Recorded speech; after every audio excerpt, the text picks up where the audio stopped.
بسم اللہ الرحمن الرحیم۔ السلام علیکم دوستو، دنیا بھر کی خبروں میں آج آپ سنیں گے، لیکن اس سے پہلے اگر ہو سکے تو لائک اور سبسکرائب کا بٹن ضرور دبا لیں۔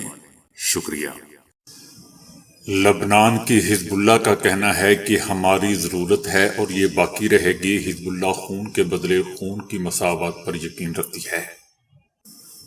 ہم ہمیشہ لبنان کی عوام اور سرحدوں کے دفاع کے لیے حاضر ہیں۔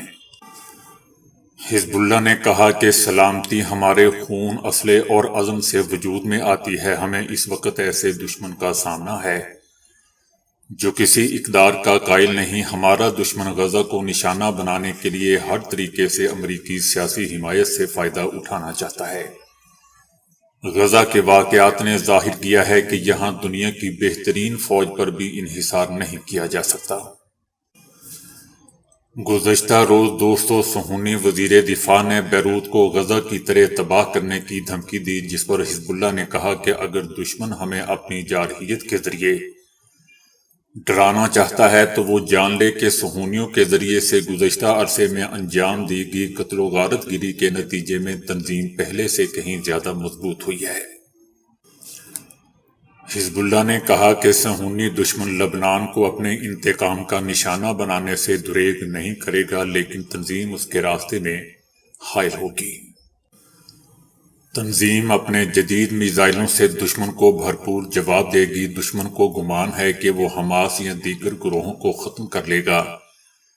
حماس اور دیگر اسلامی گروہ باقی رہیں گے۔ رہائشی املاک اور ہاسپٹل پہلے سے زیادہ خوبصورت تعمیر کر لیے جائیں گے اور ہماری تنظیم پہلے سے زیادہ مضبوط ہوگی، کیونکہ تنظیم ایک حقیقت ہے۔ دوسری جانب اسرائیل اور امریکہ نے لوگوں کو خواب دکھایا ہے کہ غزہ کی پٹی میں حماس کی طاقت ختم ہو چکی ہے اور مستقبل میں اس تحریک کا کوئی کردار نہیں ہوگا۔ بھارتی ریاست کیرالہ کے وزیر اعلیٰ پنارائی وجین نے کہا کہ ہماری یکجہتی فلسطین کے ساتھ ہے۔ انہوں نے کہا کہ براہ کرم اسرائیل کی حمایت کرنے کی بی جے پی کی پالیسی کو بھارت کے موقف سے تعبیر نہ کریں۔ بھارت کو اسرائیل کے ساتھ فوجی اور دفاعی معاہدے روکنے کی ضرورت ہے۔ انہوں نے کہا کہ اسرائیل بھارت کو فلسطین کے خلاف ہتھیار کے طور پر استعمال کر رہا ہے۔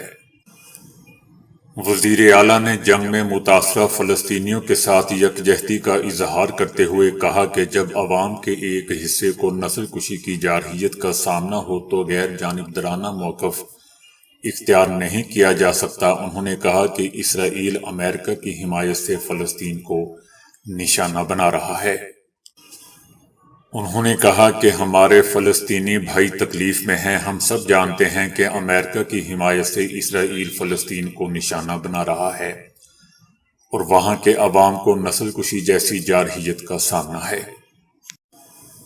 ایرانی صدر ابراہیم رئیسی نے کہا ہے کہ آج دنیا کے سامنے فتنہ اور فساد اور انسانی حقوق کی خلاف ورزیوں وغیرہ کے پردے ہٹ چکے ہیں اور غاصب اسرائیلی عالمی نفرتوں میں گھرا ہوا ہے، اور ہر کوئی واضح طور پر دیکھ رہا ہے کہ عالم اسلام کے دل میں اس شفاق حکومت کے قیام کا مقصد خطے پر متکبر مغربی ممالک کا تسلط قائم رکھنا ہے۔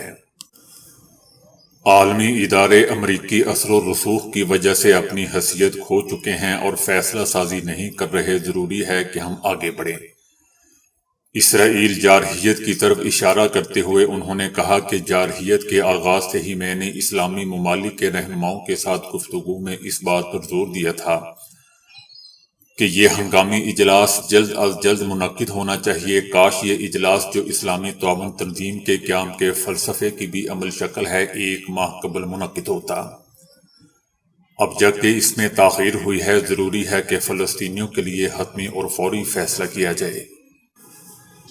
پہلا اور فوری اقدام یہ ہے کہ غزہ کے لوگوں کا قتل عام بند کیا جائے اور عام شہریوں کے خلاف اندھا دھند حملے بند کیے جائیں، خاص طور پر ہسپتالوں، اسکولوں، کیمپوں اور امدادی مراکز پر ہونے والے حملے۔ اس بات کی اجازت نہیں دی جانی چاہیے۔ امریکہ اور صہیونی دشمن کو انسانوں کے قتل عام کی مشین کو فوری طور پر بند کرنے پر مجبور کرنے کے لیے تمام ذرائع کو فعال ہونا چاہیے۔ انہوں نے کہا کہ ہم اسلامی ممالک کو یہ جان لینا چاہیے کہ اگر صہیونیوں کی جارحیت اور توسیع پسندی کے خلاف غزہ اور مغربی کنارے کے عوام کی مزاحمت نہ ہوتی، اور اگر لبنان کی جانب سے ان کے قبضے اور جارحیت کے خلاف مزاحمت نہ ہوتی، تو آج بہت سے عرب اور اسلامی ممالک کو صہیونیوں کے ساتھ ایسی جنگ کا سامنا کرنا پڑتا۔ غزہ سے صہیونی حکومت کا فوری فوجی انخلاء مکمل ہونا چاہیے۔ غزہ کی زمین اور حکومت فلسطینیوں کی تھی اور وہاں فلسطینی عوام کی منتخب حکومت موجود ہے۔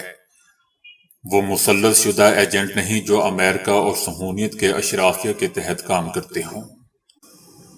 تمام اسلامی ممالک مقبوضہ اور فلسطینی علاقوں میں سرحدی حفاظت فراہم کرنے میں حصہ لینے کی آڑ میں کسی بھی امریکی صہیونی منصوبے کی طرف توجہ نہ دیں۔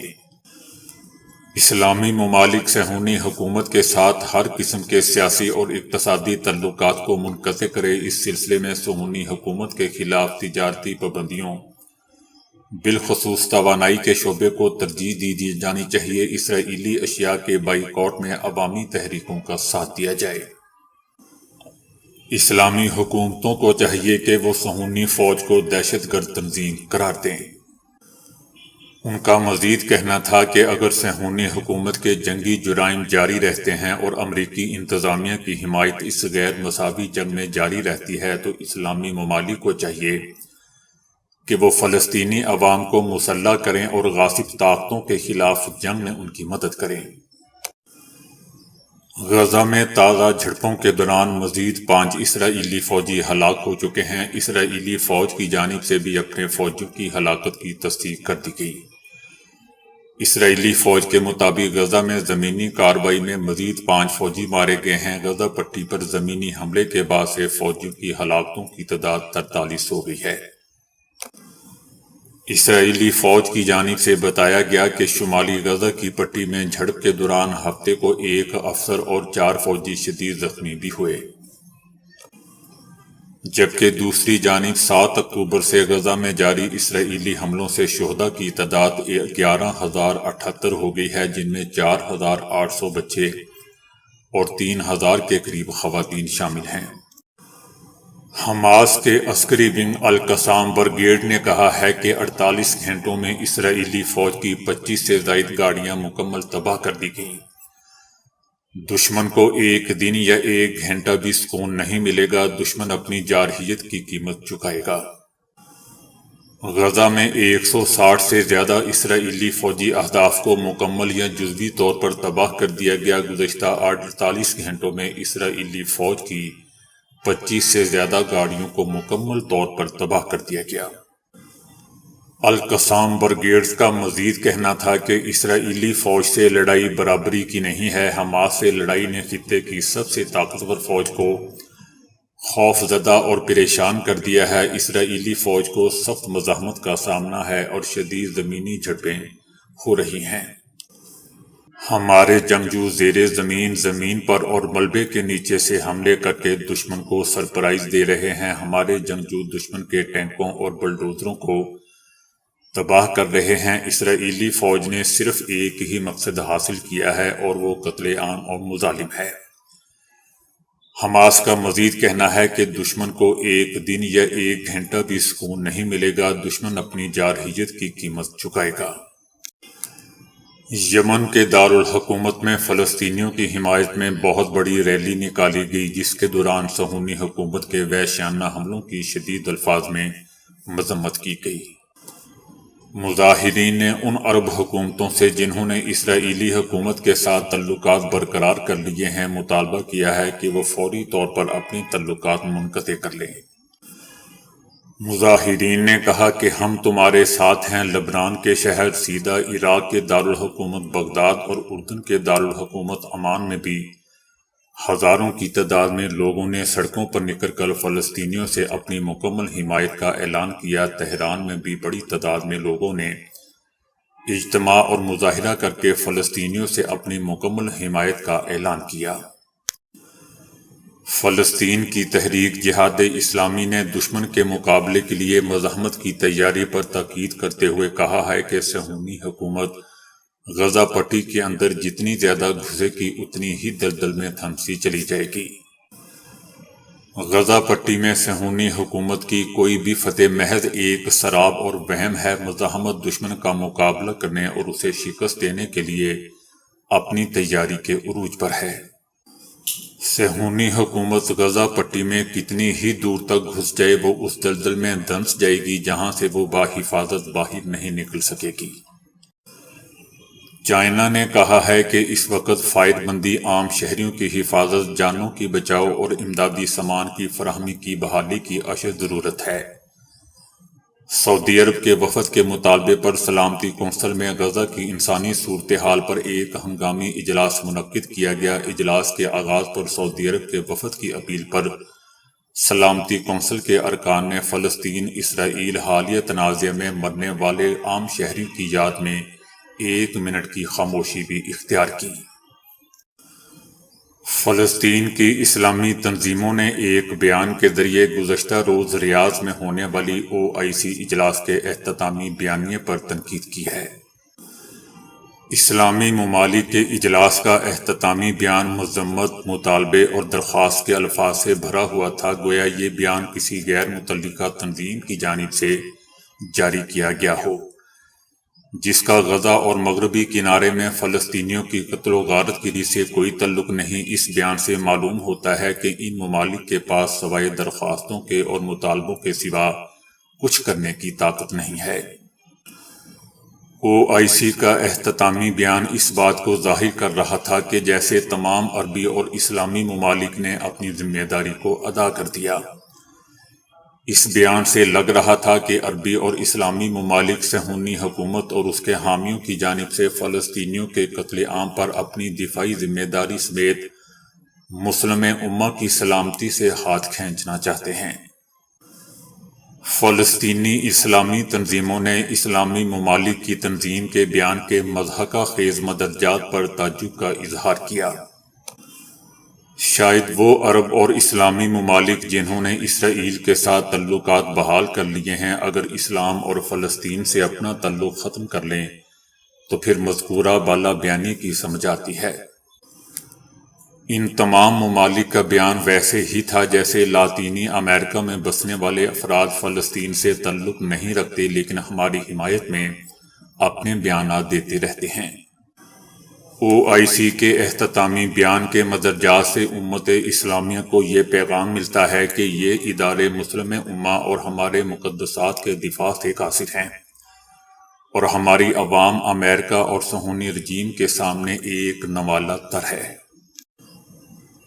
روس نے تقریباً 2 مہینے کے وقفے کے بعد یوکرین کے دارالحکومت کیف پر میزائل داغ دیے۔